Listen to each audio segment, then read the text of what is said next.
Assalamualaikum warahmatullahi wabarakatuh. Alhamdulillah, syukur kita kepada Allah Subhanahu wa taala. Pelajaran kedua kita pada hari ini adalah ibadat. Tajuknya adalah mandi wajib. Pengertian mandi wajib. Apakah yang dimaksudkan dengan mandi wajib? Lihat kepada gambar rajah yang Ustaz hantar di dalam kumpulan WhatsApp kita, grup WhatsApp kita. Seorang murid bertanya kepada ustaznya, "Ustaz, apa yang dimaksudkan dengan mandi wajib?" Baik, apakah yang dimaksudkan dengan mandi wajib? Ustaznya menjawab, mandi wajib artinya mandi yang dilakukan bagi seseorang yang berhadas besar.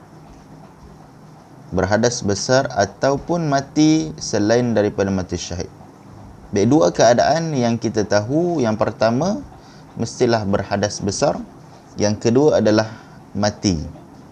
Baik, dua orang ini ataupun dua golongan ini yang diwajibkan untuknya untuk mandi wajib. Tetapi kalau orang yang mati, bukanlah dia bangun sendiri dia mandi, tetapi orang yang mati dimandikan. Yang kita sebutkan mandi jenazah, mandi mayat, itu dinamakan sebagai mandi wajib. Kita mandikan dia. Contohnya kalau seorang lelaki ataupun perempuan yang mati dalam keadaan tidak suci, dalam keadaan berhadas besar, dan ketika itu macam mana keadaan dia? Dia itu diwajibkan untuk kita mandikan kepada dia. Tetapi berbeza pula dalam keadaan COVID sekarang ini. Apabila dia positif, dia tidak dimandikan, tetapi dia ditayamumkan. Kalau kita lihat di dalam pelajaran kita sebelum ini, apabila seseorang itu tidak boleh terkena air, maka dia dibolehkan untuk bertayamum. Bertayamum untuk menggantikan apa? Untuk menggantikan mandi wajib ataupun menggantikan wuduk baginya. Baik, mati syahid ialah seseorang yang mati kerana berjuang, berperang kerana Allah Subhanahu wa taala. Pada jalan Allah Subhanahu wa taala, sebagai contoh, orang yang mati kerana berperang mempertahankan negara. Orang yang berperang, askar kita, polis kita, bomber kita, rela kita, mereka itu berjuang atau berperang ketika itu mati. Maka disebutkan mereka itu adalah mati syahid. Wajib syurga bagi mereka kecuali orang yang berhutang. Baik, penghayatan, perbuatan yang sama akan mempunyai nilai yang berbeza di sisi Allah Subhanahu wa taala disebabkan niat. Contohnya mandi wajib dan mandi sunat. Beza mandi wajib dengan mandi sunat. Mandi wajib wajib hukumnya, mandi sunat sunat hukum dia. Sunat ni macam-macam lah. Sunat Jumaat ada, sunat hari raya pun ada, bermacam-macam waktu. Tetapi kalau mandi wajib, sebab-sebab yang diwajibkan mandi, antaranya yang mewajibkan mandi ialah yang pertama, bersetubuh lelaki dan perempuan. Suami dan isteri, kalau untuk mendapatkan anak, mereka perlulah melakukan hubungan intim. Maka ketika itu setiap kali selesai, diwajibkan untuk mereka itu mandi sebelum beribadat ataupun sebelum melakukan solat dan juga sebagainya. Yang kedua adalah keluar air mani bagi lelaki dengan sengaja ataupun tidak sengaja. Dengan sengaja ni maknanya dia keluarkan sendiri. Itu hukumnya adalah haram, tidak dibenarkan. Ataupun dia mimpi, dia tidur, tiba-tiba dia terkeluar air mani, maka bangun daripada tidur tersebut, wajib untuk dia mandi wajib. Yang ketiga adalah kedatangan haid. Haid bagi perempuan, keluar darah.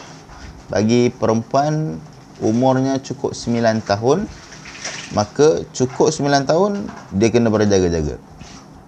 Dia akan keluar darah haid ketika itu. Tempohnya adalah lebih kurang 24 jam, 7 hari, dan maksimum adalah 15 hari. Selebih daripada itu disebutkan sebagai darah istihadah, iaitu darah penyakit. Wajib bagi dia untuk mandi dan juga terus sembahyang. Bagi lelaki keluar air mani terus mandi. Bagi perempuan kering darah haid, barulah dia itu dibolehkan untuk mandi. Yang seterusnya adalah kedatangan nifas. Nifas ini bagilah perempuan yang selepas dia bersalin adanya keluar darah selepas daripada itu, maka dia diwajibkan untuk mandi selepas 60 hari ataupun 2 bulan. Selepas dia bersalin, ada tempoh untuk dia berehat selama 2 bulan sehinggalah darah tersebut betul-betul kering dan dia diwajibkan untuk mandi. Yang kelima adalah bersalin ataupun wiladah. Ketika mana dia bersalin, ketika itu darah keluar bersama dengan baby itu, maka itu dinamakan sebagai darah wiladah ataupun bersalin. Yang terakhirnya adalah mati orang Islam yang bukan mati syahid. Orang Islam mati betul ke mandi, kena mandi, di situ disebutkan sebagai mandi wajib ataupun mandi mayat ataupun mandi jenazah. Maka ketika itu bukan mati syahid. Mati syahid apa yang saya sebutkan tadi? Saya sebutkan tadi mati berjuang ke jalan Allah Subhanahu Wa Taala, tapi mati ini adalah mati biasa. Kalau orang yang syahid tak perlu mandi. Dia tak perlu dimandikan, dia terus dikapankan dan juga disolat dan juga dikebumikan. Tetapi kalau orang yang biasa yang mati yang biasa, mati aksiden ke, mati sakit jantung ke, mati apa-apa saja selain daripada mati syahid, maka ketika itu dia perlu untuk apa? Perlu untuk dimandikan. Maka itu dinamakan mandi wajib baginya dan bukan mati syahid. Info yang terakhir, hikmah mandi wajib. Mandi seluruh badan itu adalah untuk mengembalikan tenaga yang hilang. Sebab kita bila keluar air mani, keluar darah haid dan juga sebagainya, badan kita jadi letih. Jadi apabila dia letih, dia mandi dalam keadaan menyegarkan kembali kita punya badan, dan segar itu dengan niat, dengan ibadat kepada Allah Subhanahu Wa Taala. Bukan mandi saja-saja. Yang kedua adalah menghilangkan bau busuk yang tidak enak pada badan. Maka itu adalah antara sebab-sebab ataupun hikmah ataupun kebaikan yang kita dapat ketika mana kita mandi wajib. Baik, itu saja untuk pelajaran kita pada hari ini. Assalamualaikum warahmatullahi wabarakatuh.